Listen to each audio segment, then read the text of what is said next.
আজকে আমরা জানবো যে এবিসি লাইসেন্স ভাইবা বোর্ডে সচরাচর একটি চিত্র দিয়ে থাকে স্যাররা, সেটা হচ্ছে star delta control circuit diagram.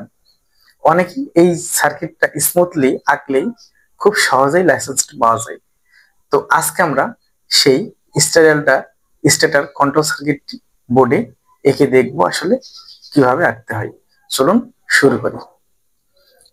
তো এখানে দেখুন, আমি ভিডিওটি লম্বা হবে বিধায় আমি আগেই স্টার করতে গেলে আমাদের তিনটি ম্যাগনেটিক কন্ট্রাক্টর লাগে। দেখুন, মেইন ম্যাগনেটিক, স্টার এবং ডেল্টা তিনটা লাগছে। তো এখন আমি একে একে সংযোগ দিয়ে এটি সুন্দরভাবে বোঝাবো। দেখুন, এবং একটি রানিং মোটরকে প্রোটেকশন দেওয়ার জন্য একটি ওভারলোড রিলে দরকার হয়। ঠিক আছে, তো আমি একে একে বোঝাবো। দেখুন, আমি মেনে প্রথমে একটি সাপ্লাই দিব। দেখুন, সাপ্লাই দিচ্ছি। এই সাপ্লাইটা আসলে L1, L2, L3 অথবা RYB প্রতীক হয়ে থাকে। তো লাইনটা বুঝলেন যে আমি সাপ্লাই দিলাম। এই সাপ্লাই দেওয়ার জন্য আমরা জানি যে প্রত্যেকটা ম্যাগনেটিক কন্ডাক্টরে দুইটা করে ভোল্টেজ প্রান্ত থাকে, A1 এবং A2। যদি সিঙ্গেল লাইন হতো 220 ভোল্ট হতো, তাহলে A1 এ ফেজ এবং A2 এ হচ্ছে নিউট্রাল, বা যে কোনো এক প্রান্তে নিউট্রাল এবং ফেজ দেওয়া লাগতো। কিন্তু এখন আমরা অঙ্কন করব, মানে সার্কিটটা আঁকাবো 440 ভোল্টের। তো 440 ভোল্ট যদি হয়ে থাকে, তাহলে A1 অথবা A2 যে কোনো এক প্রান্তে আপনার ফেজ দেওয়া লাগবে। তো এখন আমরা ধরে নিই যে আমরা A1 এই ফেজ দেবো। দেখুন, এই যে লাইন 3 থেকে বা যে কোনো একটি ফেজ থেকে আমি প্রত্যেকটা ম্যাগনেটিক কন্ডাক্টর A1 এ কানেকশন দেব। দেখুন, এই ফেজ থেকে আমি প্রত্যেকটা A1 এ সংযোগ দিব।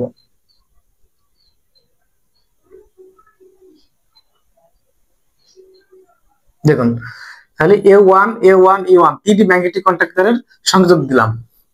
এখন বাকি থাকলো দুইটা ফেজ। ঠিক আছে, তো এই দুইটা ফেজ থেকে আমি যে কোনো এক ফেজ থেকে, আমি এই ফেজ থেকে ধরি, এই ফেজ থেকে এখানে নিয়ে আসলাম। তো এখন দেখুন, এই যে ওভারলোড রিলে, একটি মোটরকে মানে কারেন্টের হাত থেকে রক্ষা করার জন্য এটা রিলে ব্যবহার করা হয়। এটা হচ্ছে রিলে, ওভারলোড রিলে। তো এইখানে দেখুন, এই ম্যাগনেটিক কন্ডাক্টরের সাথে আমি সংযোগ করে দিলাম, এবং এই যে ফেজ 1 থেকে এই যে কোনো একটা ফেজ থেকে, এই ফেজ থেকে আমি এনসির, যেহেতু ওভারলোড রিলের এনসি এবং এনও দুইটা অক্সিলারি কন্টাক্ট থাকে, তো আমি এই এনসির প্রথম কন্টাক্টে আমি হচ্ছে এই ফেজ থেকে লাইন এখানে দিলাম। দেওয়ার পরে দেখুন, আমি আরেক প্রান্ত থেকে লাইনটি নিয়ে এসে আমি এই যে স্টপ সুইচের এনসি প্রান্তে কানেকশন করলাম। ঠিক আছে, করার পরে দেখুন, এই যে স্টপ সুইচের এনসির এক প্রান্ত থেকে আমি এনও সুইচের এক প্রান্তে কানেকশন করলাম। এরপরে আপাতত সুইচিং এই পর্যন্ত কমপ্লিট। এখন আমরা স্টার ম্যাগনেটিক কন্ডাক্টরের সাথে কানেকশন দিব। দেখুন, স্টার ম্যাগনেটিক কন্ডাক্টরের সাথে কানেকশন দিব এখন, এবং এইখান থেকে A2 সাথে কানেকশন দেব। কিন্তু এখন এখানে যদি সুইচটা প্রেস করি, এই ম্যাগনেটিক কন্ডাক্টর কিন্তু ধরবে, কিন্তু আমি যদি এই সুইচ থেকে হাতটা সরালেই কিন্তু এই ম্যাগনেটিক কন্ডাক্টর বন্ধ হয়ে যাবে। তো পার্মানেন্টলি যাতে ধরে রাখে, সেই জন্য আমরা এইখান থেকে A2 সাথে একটি সংযোগ দেব। এবং পার্মানেন্টলি ধরে রাখার জন্য কি করব আমরা, যে এইখানে অক্সিলারি কন্টাক্ট ব্যবহার করব। ঠিক আছে, এই যে এইখানে আমি অক্সিলারি কন্টাক্ট ব্যবহার করব। দেখুন, এনও এক প্রান্ত এবং এনসি এক প্রান্ত। ঠিক আছে, এই পার্মানেন্টলি ধরে রাখার জন্য এই এনওর এক প্রান্ত আমরা A2 এর সাথে সংযোগ করে দেব, ঠিক আছে। এবং এই যে এনওর যে প্রান্ত থাকলো এই প্রান্ত থেকে সরাসরি আমরা অফ এবং অন সুইচের মাঝে সংযোগ করব। এখন আমি যদি এই অন করি, এই সুইচটি অন করার সাথে সাথে কিন্তু মেন এবং স্টার কন্টাক্ট নিবে, কিন্তু আমাদের স্টার্টার তৈরি করার উদ্দেশ্যই তো যে প্রথমে স্টারে চলবে এবং পরে ডেল্টায় চলবে। এই জন্য আমরা কি করব, এই সংযোগটি আসলে হবে না, এই সংযোগটি হবে না।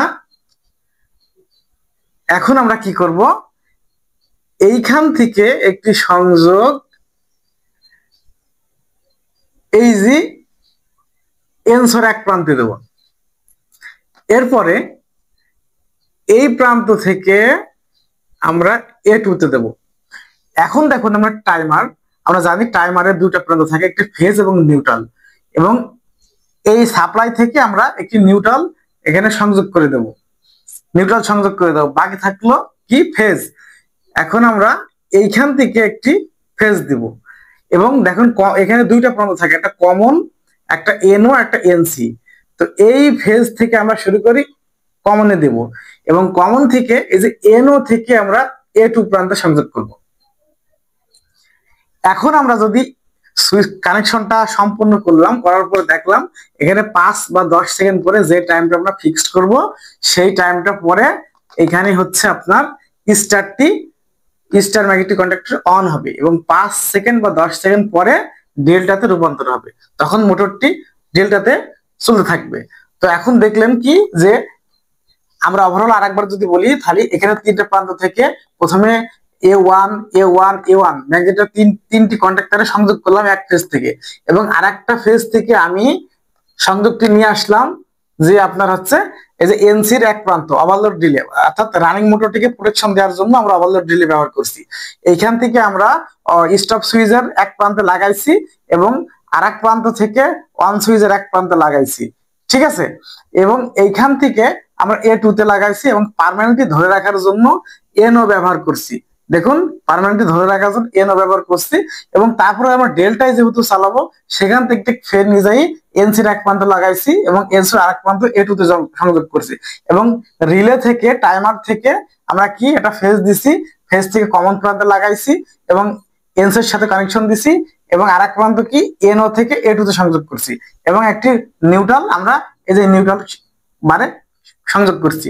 তাহলে ওভারঅল আমরা জানতে পারলাম যে একটি স্টার্টার কিভাবে সার্কিট ডায়াগ্রাম অঙ্কন করতে হয়। এবং যারা আমার পাওয়ার কানেকশনের ভিডিওতে দেখেননি, অবশ্যই আমার এই নিচে দেখবেন পাওয়ার কানেকশনের ভিডিওটি থাকবে। এবং আপনারা যারা টেনশনে আছেন, আজ থেকে আপনাদের সুপারভাইজার লাইসেন্স এক্সাম শুরু, এবং যাদের SMS আসছে কিন্তু তারা এখন অ্যাডমিট কার্ড পাননি, কোনো টেনশনের কারণে আপনাদের শিডিউল অনুযায়ী আপনার পরীক্ষার এক্সামে যাবেন এবং আপনাদেরকে এক্সাম দিতে পারবেন। অ্যাডমিট কার্ড না আসলেও কোনো সমস্যা নেই। আমার ভিডিওটি আপনাদের সামান্য পরিমাণ উপকৃত হলে আমার চ্যানেলটিকে সাবস্ক্রাইব করে পাশেই থাকবেন।